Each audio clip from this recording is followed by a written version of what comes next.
Kawaki mengatakan bahwa, sudah kubilang aku tak tahu apapun. Amado memulihkan karmaku tanpa izin. Shikamaru mengatakan, katanya memang begitu.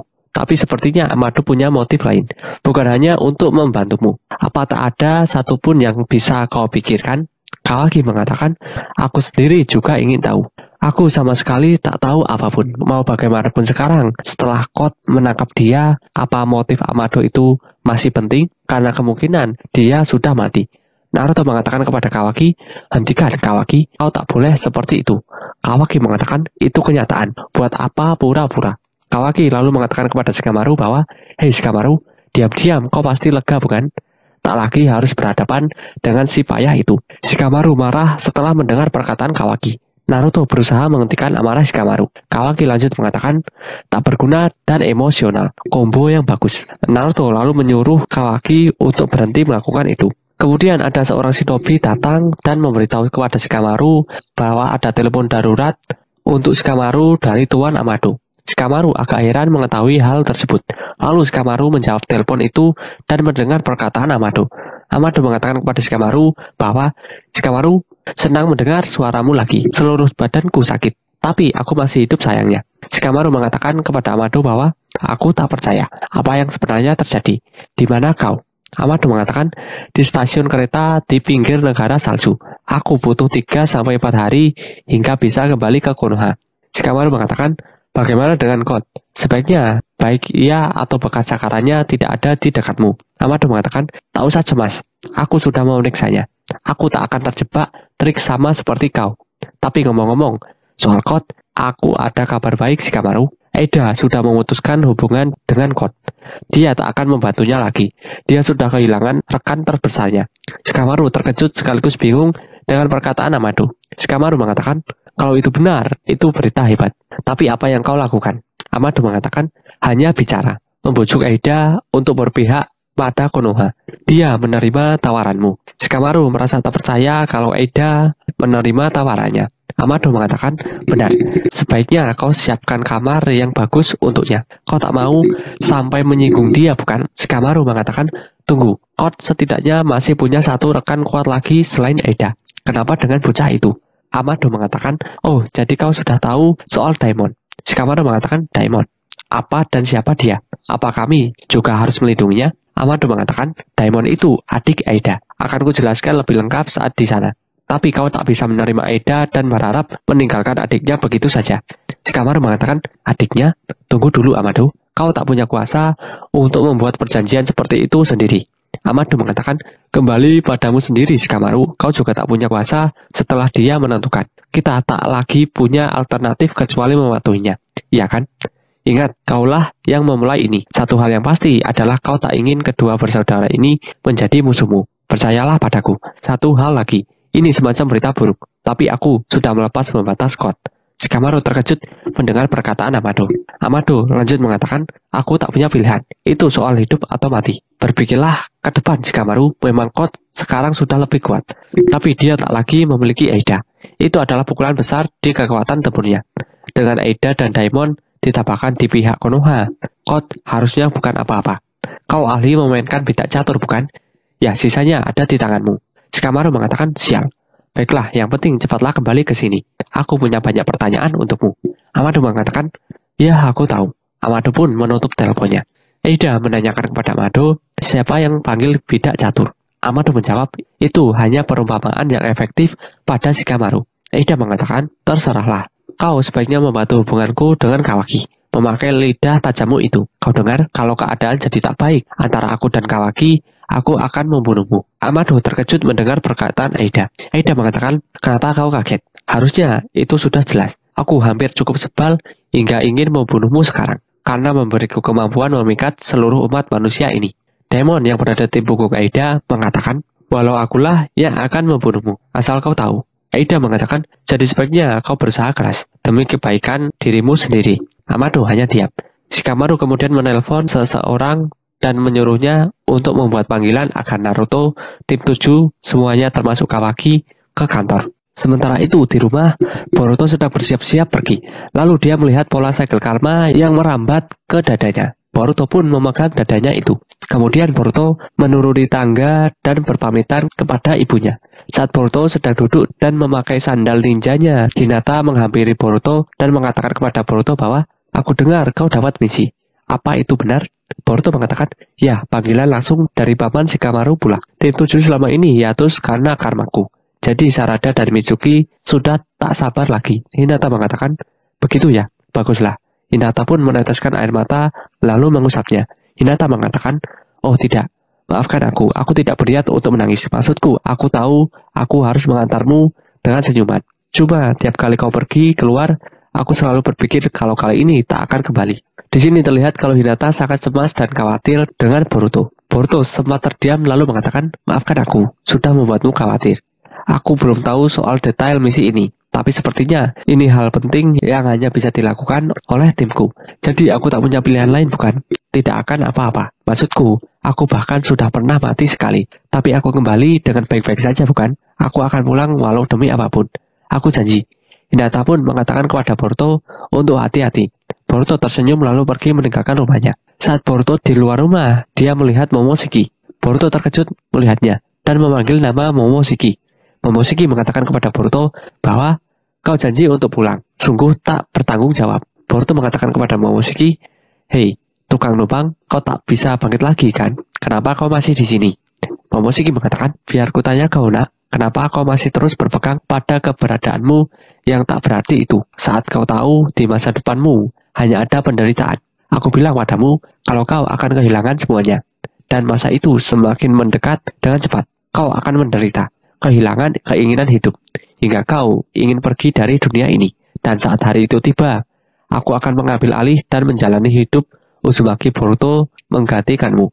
Jangan cemas, yang harus kau lakukan hanyalah menundung diam di pojok pikiranmu selama-lamanya. Aku tak peduli lagi dengan kebangkitanku, karena memasuki tubuhmu akan memberikan hasil yang sama. Itu akan segera terjadi, walau dalam wujud apapun, kau akan selalu menjadi wadahku." Boruto terkejut dan mengatakan, "Dasar payah. Akan kubuat kau menelan kata-katamu itu. Aku tak setuju dengan ini. Aku lebih memilih mati daripada menyerahkan diriku padamu."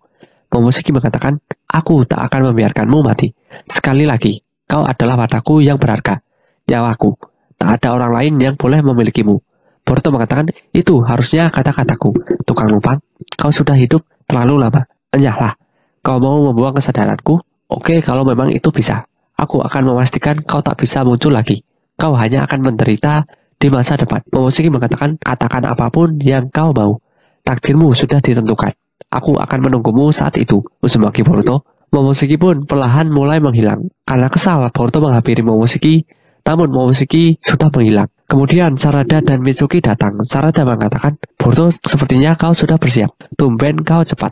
Boruto mengatakan, "Kalian semua semangat karena misi ini ya?" Boruto lalu berteriak mengatakan kepada Momoshiki bahwa dirinya akan menentukan takdirnya. Sarada pun terkejut dan merasa aneh dengan tingkah laku Boruto.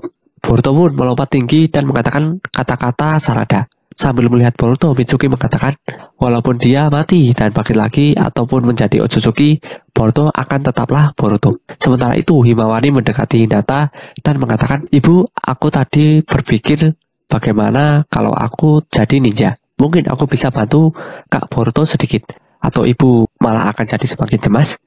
Hinata sempat terdiam mendengar perkataan Himawari, lalu mengucapkan nama Himawari. Boruto yang sedang dalam perjalanan bersama Sarada dan Mitsuki ke kantor melihat jaket Karma yang ada di telapak tangannya. Lalu mengatakan, "Tak akan kubiarkan kau bertindak seenaknya. Momoshiki, kau dengar?" Di sisi lain, Code bersama dengan Bug tiba di dimensi tempat Jubi berada. Bug bingung dan bertanya kepada Code mengenai tempat apa ini sebenarnya.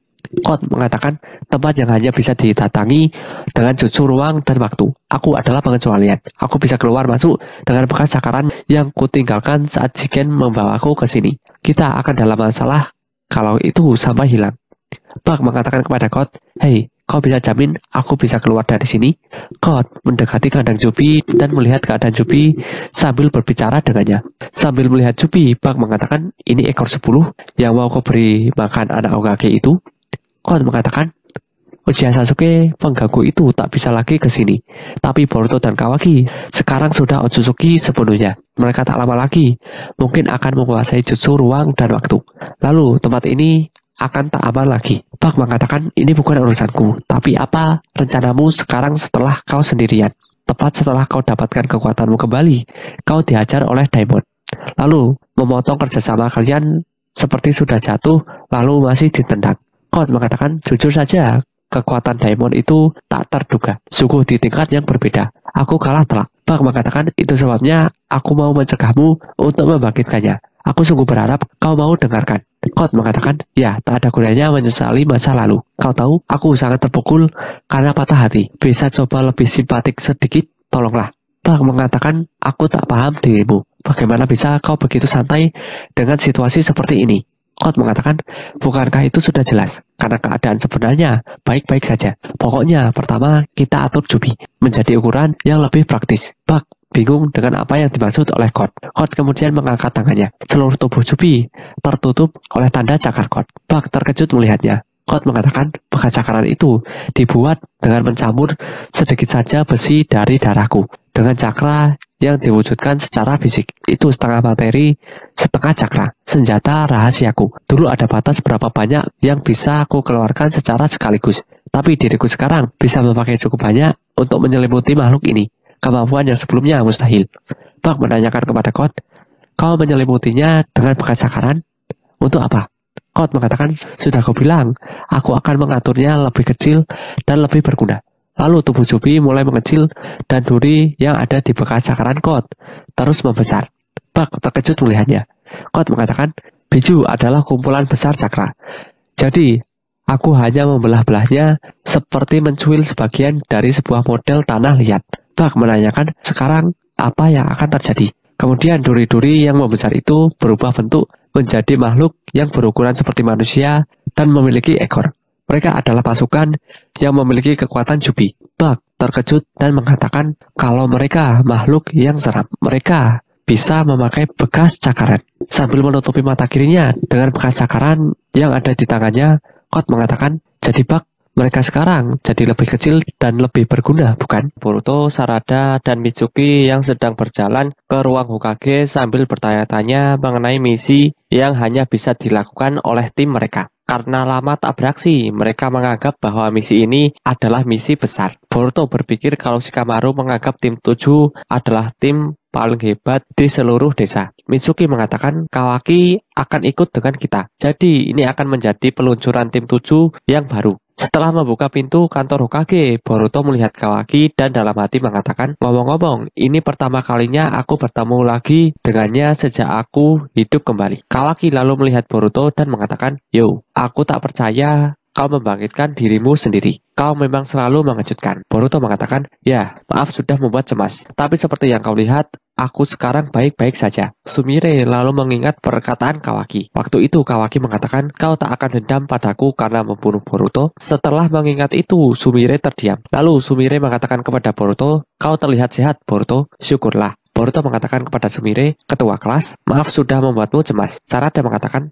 tak lama ketemu. Kawaki melihat Boruto sambil terdiam. Konohamaru mengatakan, oke, sudah cukup main-mainnya. Shikamaru mengatakan, maaf karena memanggil mendadak. Tapi desa Konoha sedang menghadapi masalah saat ini. Ya, semua desa pada dasarnya selalu begitu. Tapi Konoha belakangan ini menjadi subjek dari situasi yang penting. Pertama, Boruto, untuk sekian lama kita tak tahu kapan Momoshiki akan mengambil alih kesadaranmu dan mengamuk. Tapi kita bukan hanya tak menemukan solusi permanen. Tubuh fisikmu sekarang malah sudah sepenuhnya menjadi Otsutsuki. Boruto mengatakan, aku punya perasaan buruk soal ini. Shikamaru mengatakan, selanjutnya kau Kawaki, kau memang tak pernah kooperatif. Tapi sekarang karmamu sudah kembali. Ditambah dengan kemampuan Ishiki, kau adalah keberadaan yang tak bisa lagi kami kendalikan. Bahkan walau tidak seperti Boruto, tak ada kemungkinan Ishiki bisa merasukimu kembali. Dari sudut pandang kami yang tak punya kendali, jujur saja sebagai orang yang bertanggung jawab menjaga kedamaian dan ketertiban desa ini, kami menganggapmu sebagai ancaman.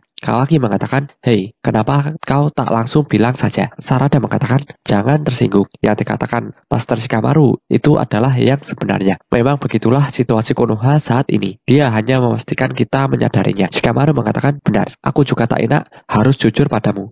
tapi Konoha saat ini sedang menyimpan buah bom. Jadi aku ingin mulai dengan menyadarkan kalian akan hal ini. Ada lagi, belum lama Amado menelpon. Kami tak tahu nasibnya setelah dia diculik Kot. Tapi kedengarannya dia baik-baik saja. Kawaki heran mendengar berita ini, bahwa Amado masih hidup. Shikamaru lanjut mengatakan, kami masih tak tahu tepatnya bagaimana dia bisa lepas dari bahaya. Tapi dalam proses itu sepertinya dia sudah melepas pembatas kekuatan Kot. Boruto terkejut dan mempertanyakan apa niat Amado. Shikamaru mengatakan, aku yakin itu tak terhindarkan. Mau bagaimanapun, dengan kekuatan yang pulih sepenuhnya, aku dengar Kot bahkan bisa melebihi Jigen. Yang itu pun butuh Naruto dan Sasuke bekerja sama untuk mengalahkannya. Dan lagi, itu harusnya masih kurang dari Ishiki Otsutsuki. Jadi walau dia itu lawan yang kuat, kita harusnya bisa menghadapinya. Sarada mengatakan, jangan-jangan misi kita itu adalah untuk mengalahkan Kot memakai kekuatan Otsutsuki, Boruto, dan Kawaki. Shikamaru mengatakan, tidak, bukan itu. Kemarin, Kot sudah menyerang kami di lab 3. Ada seorang wanita yang muncul. Namanya adalah Eida. Beberapa dari kalian mungkin sudah tahu, tapi kemampuannya bisa dengan sekejap menghipnotis siapapun yang berada di dekatnya,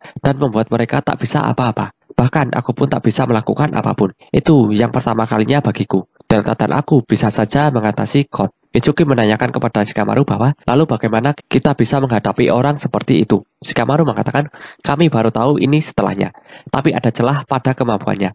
Tampaknya Otsutsuki kebal terhadap efeknya. Saat ini Boruto dan Kawaki, kedua bocah bom yang dijaga ini adalah satu-satunya aset tempur kita melawan kemampuan Eida. Sarada mengatakan, jadi misi kami adalah mengalahkan Eida. Shikamaru mengatakan, tidak, bukan itu juga. Sementara itu, di kereta, sambil menggunakan kekuatan matanya, Eida bertanya-tanya mengenai apa yang direncanakan Shikamaru. Dengan kekuatan matanya, Eida bisa mengerti apa yang terjadi di ruang kantor Hokage itu. Kembali lagi ke kantor Hokage, di sini Sarada mengatakan, maksudmu pertama Kot, sekarang Eida. Itu masalah besar yang sangat banyak. Jadi apa yang harus kami lakukan? Boruto mengatakan kepada Shikamaru, tak usah berbelit-belit. Katakan apa misi kami. Shikamaru mengatakan, tenanglah. Aku baru mau sampai di bagian pentingnya sekarang. Eida pada awalnya muncul di hadapan kami sebagai rekan dan komplotan Kot. Namun, rencanaku dan Amado telah berubah. Dan hasilnya, dia memutus hubungan dengan Kot. Intinya, Kot sekarang sendirian. Dia mungkin sudah mendapatkan kekuatannya kembali. Tapi, dia kehilangan rekan yang paling kuat. Boruto mengatakan kalau itu kabar bagus. Sarada menanyakan, memutus, tapi sekarang bagaimana status Eida? Shikamaru mengatakan, saat ini dia sedang menuju ke sini ke Konoha. Kawaki menanyakan, apa yang terjadi? Maksudmu dia membelot ke pihak kita? Shikamaru mengatakan, benar. Dan disitulah masalahnya. Semua kemampuan dan jutsu tak berdaya akibat kekuatannya. Dan kekuatan serta pengaruh Hokage tak ada artinya bagi dia. Dia tak perlu menuruti perintah siapapun. Kalau dia mau, itu tak akan sulit baginya untuk mengambil alih bukan hanya Konoha atau negara api, tapi seluruh dunia. Aku tidak membesar-besarkan. Memang sebebas itulah dirinya. Kalian paham, bukan? Walau demi apapun, kita harus menghindari menjadi musuhnya, dan karena itu, aku membuat misi kalian ini. Bukan berlebihan jika mengatakan ini semua tergantung pada tindakan kalian. Apakah Eida akan menjadi teman atau lawan bagi Konoha? Sarada menanyakan kepada Shikamaru, apa yang kau ingin kami lakukan? Shikamaru menjawab, hidup bersama. Boruto dan Sarada kebingungan dengan jawaban Shikamaru. Kawaki menanyakan, kau sedang bercanda, kan? Konohamaru mengatakan, sama sekali tidak. Kami sangat serius. Dengar, ini bukan akan seperti menginap bersama tim 7 yang menyenangkan. Satu-satunya yang akan tinggal bersama adalah Boruto, Kawaki, dan Eida. Sarada, Boruto, dan Kawaki terkejut mendengarnya. Eida yang berada di kereta juga terkejut mendengarnya, karena dia tidak menyangka akan tinggal bersama langsung. Amado yang juga berada di kereta bersama Eida bertanya kepada Eida. Amado heran mengapa Eida bisa terkejut seperti itu. Kawaki mengatakan itu tidak lucu. Buat apa? Boruto mengatakan, ya, kita tak punya waktu untuk bermain-main. Sarada mengatakan, tunggu dulu. Aku paham, tujuan misi ini adalah pengawasan, bukan? Shikamaru mengatakan, intuisi bagus. Benar, aku sudah jelaskan tingkat risiko Eida.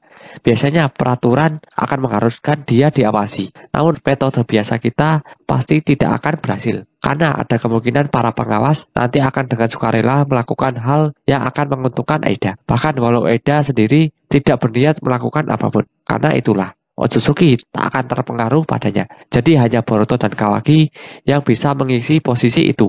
Boruto mengatakan, jadi kami akan jadi pengawal untuk memastikan Aida tidak membuat masalah, Shikamaru mengatakan itu benar.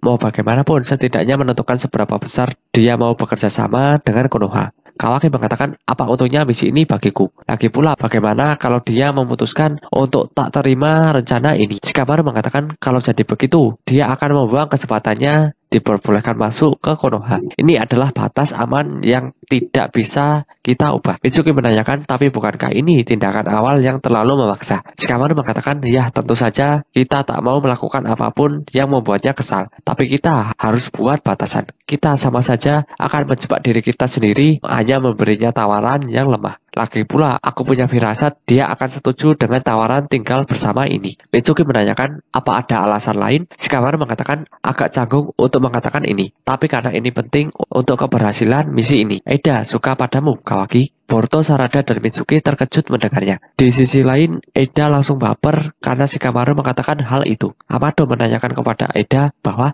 ada apa? Apa yang mereka bicarakan sejak tadi? Daimon yang tidur di pangkuan Aida pun terbangun karena detak jantung Aida yang berdetak kencang sekali. Daimon pun menanyakan kepada Aida. Aida merasa kalau dia akan jantungan sebelum sampai ke Konoha. Namun inilah yang sebenarnya dia cari. Sambil memeluk Daimon, Aida mengatakan bahwa dirinya saat ini sangat jatuh cinta. Amado hanya terdiam sambil melihat Aida. Sementara itu di kantor Hokage, Shikamaru mengatakan ini adalah alasan nomor 1 dia datang ke Konoha. Kawaki, aku tak mau mencampuri kehidupan atau perasaan pribadimu, tapi berhati-hatilah bagaimana kau bersikap padanya. Aku tak mengarang saat aku bilang masa depan Konoha bergantung pada tindakan kalian. Boruto mengatakan, hei, semua orang biasa akan jadi suka dengan Aida bukan? Jadi dia punya pilihan banyak. Kenapa dia pilih Kawaki yang bahkan kekuatannya sendiri tidak mempan? Sumire mengatakan ini hanya dugaanku saja. Tapi bukankah tidak menyenangkan kalau kau tahu seseorang menyukaimu, tapi karena kekuatan alami atau jutsu yang kau miliki? Kurasa Aida ini ingin benar-benar merasakan cinta yang normal. Tapi itu pun aku tak yakin. Kawaki mengatakan, aku tak paham. Itu tidak logis. Apa dia itu bodoh? Shikamaru mengatakan, ngomong-ngomong kau sebaiknya jangan bicara buruk soal dia. Aida bisa melihat semuanya dan juga mendengar semuanya. Dia juga punya kemampuan itu. Boruto, Kawaki, Sarada, dan Mitsuki terkejut mendengar perkataan Shikamaru. Shikamaru mengatakan, dia saat ini mungkin tidak mengawasi kita, tapi sepertinya dia juga bisa melihat perulangan masa lalu, seperti menonton tayangan ulang rekaman video. Boruto mengatakan, serius? Itu lebih dari curang. Shikamaru mengatakan mau bagaimanapun, semua yang kita bicarakan di sini dianggap sudah bocor. Tentu saja dengan begitu, aku juga sudah membocorkan misi kalian. Jadi pergulatan diplomatik sudah dimulai. Benar bukan, Aida? Kawaki mengatakan, jadi singkatnya, kau ingin kami mengawasi Aida dan berbaik hati padanya? Shikamaru mengatakan, iya. Itu akan sangat dihargai oleh para warga Konoha. Kawaki mengatakan, aku tak suka ini. Aku lebih memilih langsung melawan Code saja. Shikamaru mengatakan, walau begitu sangat mustahil bagi kita untuk mencari tepatnya di mana lokasi Code itu. Tapi jika kita bisa mendapat bantuan Aida, kita akan bisa tahu tiap gerakannya. Konohamaru lalu mengatakan kepada Boruto, dan kau Boruto, tugasmu bukan hanya mengawasi Aida. Kau di sana juga untuk menjadi mediator antara Kawaki dan Aida. Shikamaru mengatakan kepada Boruto, kita tak bisa serahkan Kawaki sendiri untuk menangani ini. Jadi walau mungkin terdengar berlebihan, tapi ingat, jika mereka berdua tidak jadian, itu artinya masa depan Konoha juga akan dalam bahaya. Itulah sikap yang harus kau lakukan. Paham? Boruto mengatakan kalau misi ini menyebalkan. Konohamaru mengatakan, ditambah lagi Sarada dan Mitsuki, kalian akan mengawasi mereka bertiga dari luar bersamaku. Shikamaru mengatakan tugas utama kalian adalah mengirim laporan. Tapi kalian harus masuk dan membedakan situasi jika terjadi masalah, agar saja membereskan kekacauan yang ditimbulkan rekanmu. Karena kita tak tahu kapan Boruto akan mengamuk lagi. Walau begitu, seberapa besar kekuatan Aida akan mempengaruhi kalian masih tidak diketahui. Unit sensor akan terus membantu kalian, tapi laporkan segera sikap aneh apapun yang kalian lihat di diri kalian, agar kita bisa segera mengatasinya. Dengar, walau seberapa sulit pun, situasi kalian ada urutan untuk tindakan yang harus kalian ambil. Dan semakin ekstrim situasinya, semakin cepat kalian harus menentukan pilihan.